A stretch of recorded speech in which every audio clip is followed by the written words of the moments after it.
I was 18 years old when I got married.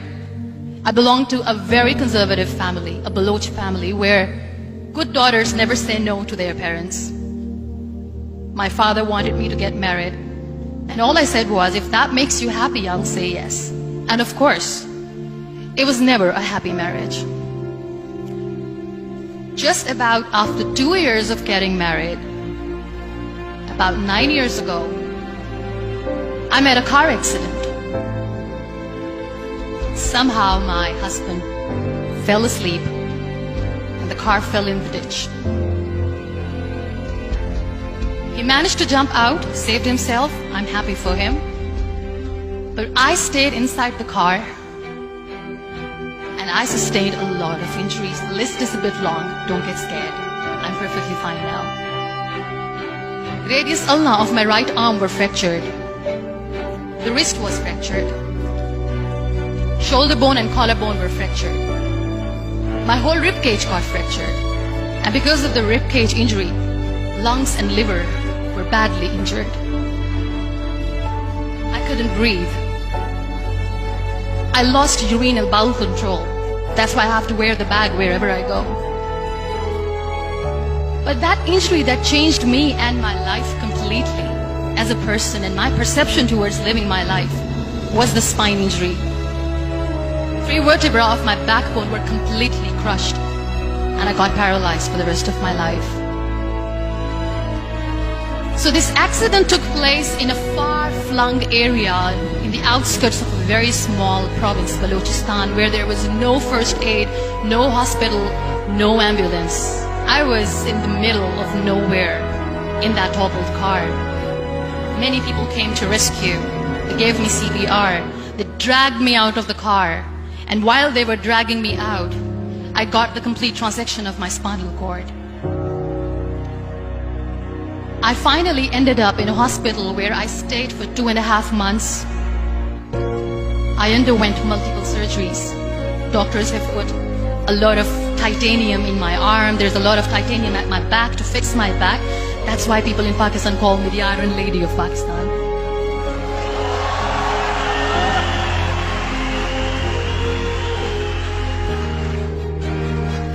Those 2.5 months in the hospital were dreadful.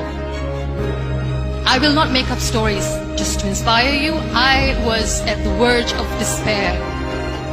One day, doctor came to me and he said, well, I heard that you wanted to be an artist, but you ended up being a housewife. I have a bad news for you. You won't be able to paint again because your wrist and your arm are so deformed, you won't be able to hold a pen again. And I stayed quiet. Next day, doctor came to me and said, your spine injury is so bad, you won't be able to walk again. I took a deep breath and I said, it's all right. The next day, doctor came to me and said, because of your spine injury and the fixation that you have in your back, you won't be able to give birth to a child again. That day, I was devastated. I still remember, I asked my mother, why me? And that is where I started to question my existence. Why am I even alive? What's the point of living? I cannot walk, I cannot paint, fine, I cannot be a mother. And we have this thing in our heads, being women, that we are incomplete without having children. I am going to be an incomplete woman for the rest of my life. What's the point? So my mother said to me, this too shall pass. God has a greater plan for you. I don't know what it is, but He surely has.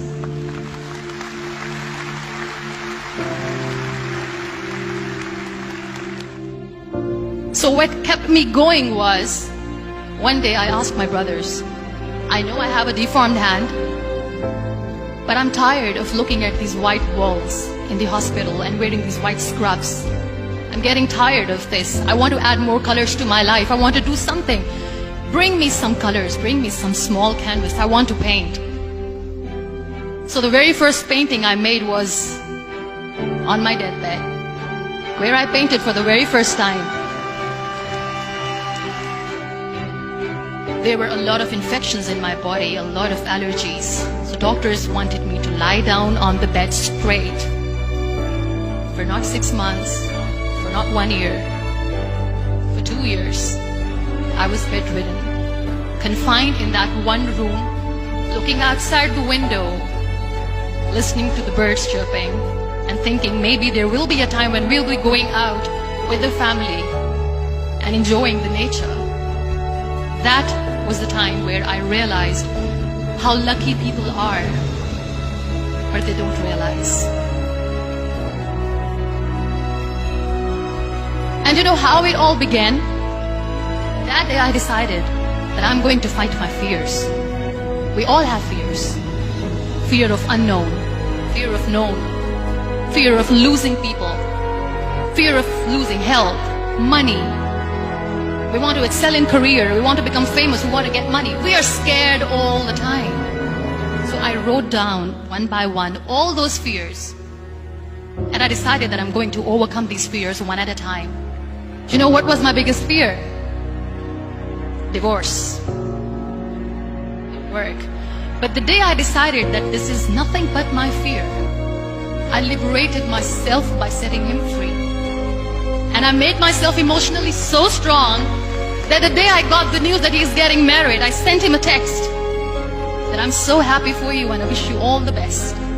And he knows that I pray for him today.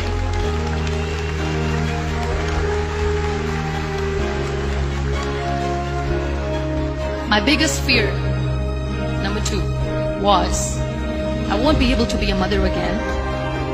And that was quite devastating for me. But then I realized there are so many children in the world, all they want is acceptance. So there is no point of crying, just go and adopt one. And that's what I did.